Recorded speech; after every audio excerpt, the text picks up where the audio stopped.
Classroom management is one of the #1 biggest questions that I get asked all the time. What do you do for your classroom management?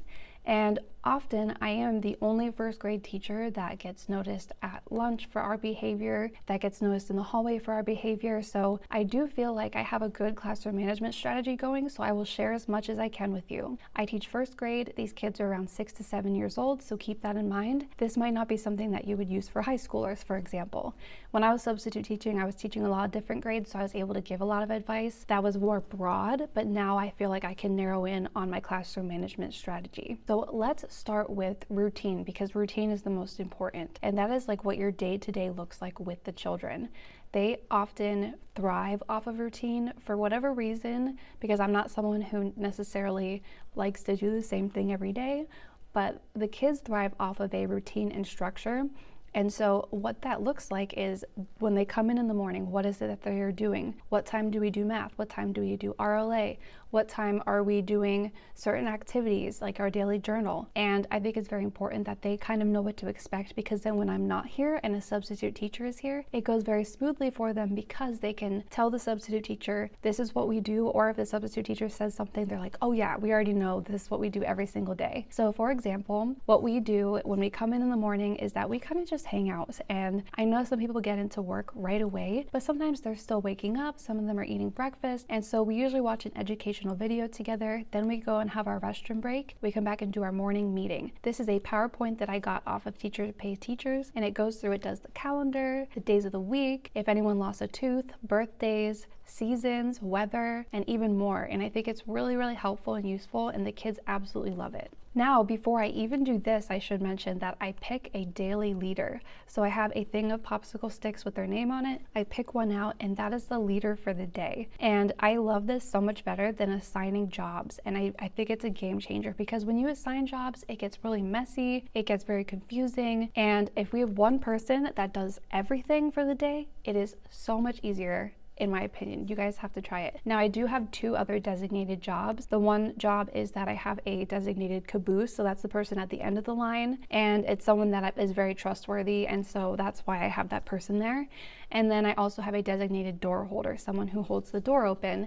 And other than that, it's that one person who's going to be the leader for the day, and sometimes it is the caboose and sometimes it is the door holder, so then I'll switch someone in for that spot for that day, but it works really well and very seamlessly in my opinion. Then once they have done it for that day, I put their popsicle stick in another bucket so that I don't pick them again until we've gone through everybody. Now, I will say that when I'm not here and there's a substitute, I will go and pick a popsicle stick of a person that I know is a good leader, because I want someone that's leading that day, if I'm not here, obviously, that I think is very trustworthy and has some good leadership qualities, because we want things to run smoothly when I'm not here. Okay, so after we do that, we have this other morning meeting, which I also got from Teachers Pay Teachers, and it's really, really fun. So first you go through and you talk about what day of the week is it, any important upcoming events that they need to know about and that we need to discuss, and then we do a little greeting activity. This greeting activity can look like make your favorite animal noise, or greet each other how your favorite animal would greet each other, or this might look like giving an air high five to somebody.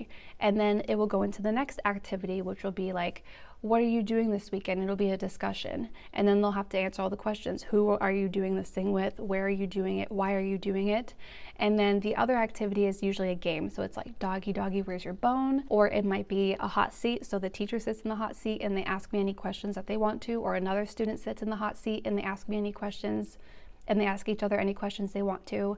It could look like passing something behind our backs and then someone's in the middle and they have to guess what that item is. It is really, really fun and they really enjoy it. By the time we finish wrapping up all of that, it's time for them to go to specials. They come back from specials and then they have snack time and we watch a science video. Once we finish watching that science video, we get into our Haggerty, we get into our RLA, so whatever our book is for that week, and then we get into our daily journal and daily packet. So their daily journal I also got from Teachers Pay Teachers, and it is a daily journal prompt, and it has it for every day of the school year. And so Mondays are a certain day, Tuesdays are a certain kind of day, Wednesday, Thursday, Friday. So Friday is always Free Write Friday. They can write about whatever they want. Wednesday is Would You Rather Wednesday. It'll give them 2 options and they have to choose one. And again, I need to see like complete full sentences. I need to see that why aspect. So I need to see because of this, and then I need to see date, sentences, a drawing to go with it, and that has been really helpful. And then I give them a sticker once they have completed that, and then they work on their daily packet. Daily packet looks like practicing writing certain letters, fixing a sentence, circling pictures that start or end with a certain sound, counting how many dots are filled in on the dice. And this is something that we do again every single day, so they already know what to expect. They do the first day on Monday, the second page on Tuesday, the third page on Wednesday, and it's a packet I staple together. Each team has a team folder, and we have 4 teams. So we have team blue, team red, team purple, and team green. In that team folder, there's a to-do side. So I put all of the papers they need for that day on the to-do side. And then once they have completed it, they put it on the done side. Now their daily packet will stay on the to-do side until Friday. And it's very important that they put their name on everything first, and then they do it. And I always make sure that they are doing that. And that looks like put your name on your paper and then put your hand on your head. Everyone's hands on their head. I know their names are on their paper, and then they can start their work. I always have a timer going on my board. The timer is very important because it helps them pace themselves. I find that if I just let them work on something, they'll take the whole entire day to do it. So we have to have a timer going for a little bit of a sense of urgency for them to get things done. And that definitely helps your classroom management, in my opinion. The kids are also not allowed to get out of their desk without permission. So what this looks like for me is using hand signals. If they need a pencil that needs to be sharpened, all they do is hold it up in the air. I have 2 buckets. One of them has sharpened pencils, one has unsharpened. So I'll put it in the unsharpened pencil and grab them a sharpened pencil. That way we are not sharpening pencils throughout the day. If they need a tissue, it's 2. If they need a drink of water, that's 3. They have a basket with their water bottles in it with their number, and then they take that, drink it, put it back. And then restroom looks like this, and so I can just see that they do this, and then I can say go ahead. They put a cone that says restroom on it, and then they put that on their desk, so if an emergency happens, I can quickly see and be like, oh, this student is at the restroom.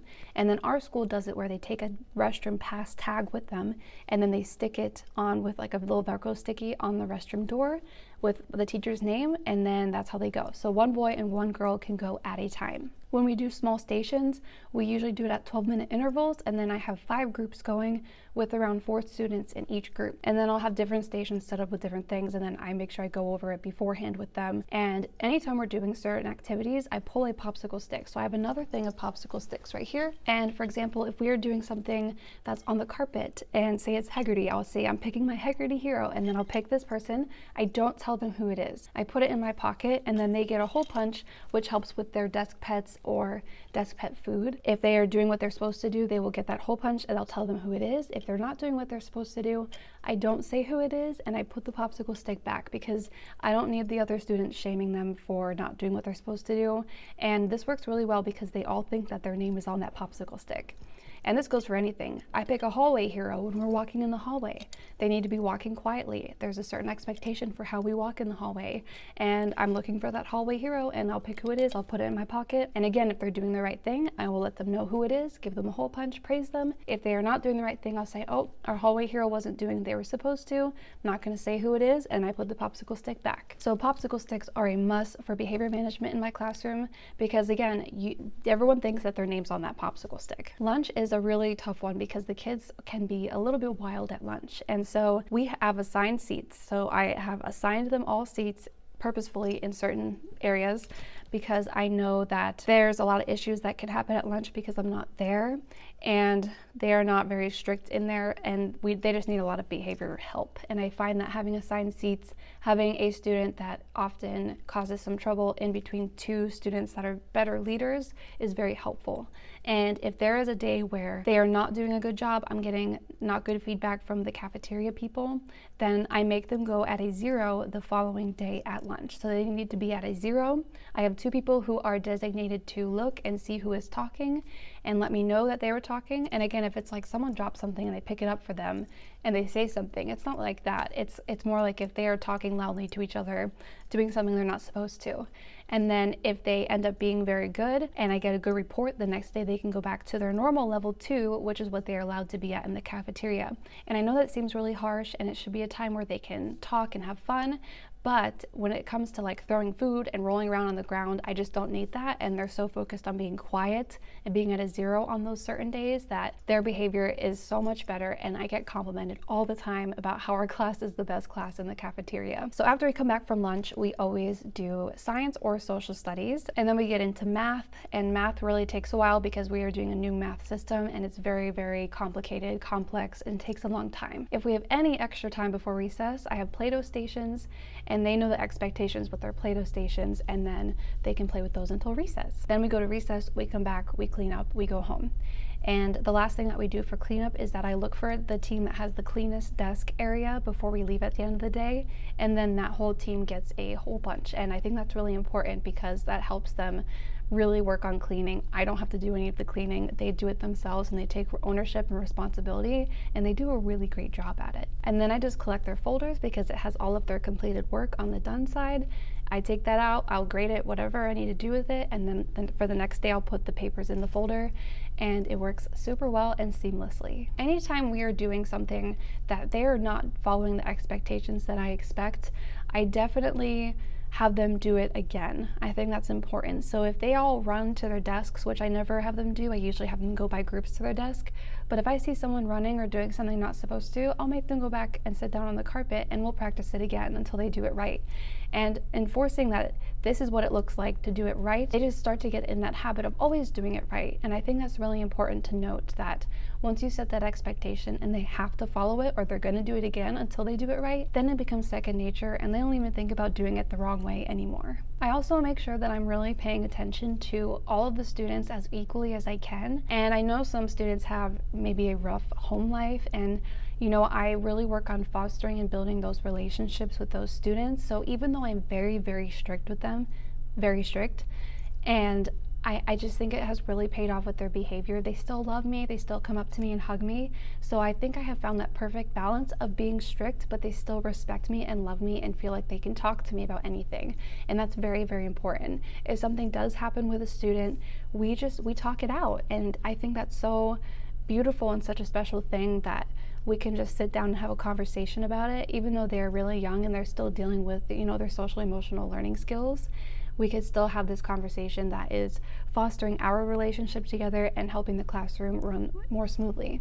I hope that this video was helpful for my behavior management style. If you have any other questions about behavioral management, especially when it comes to first grade, leave it in the comments so I can answer it for you. Make sure you subscribe for some more A+ advice, and I'll see you in the next video.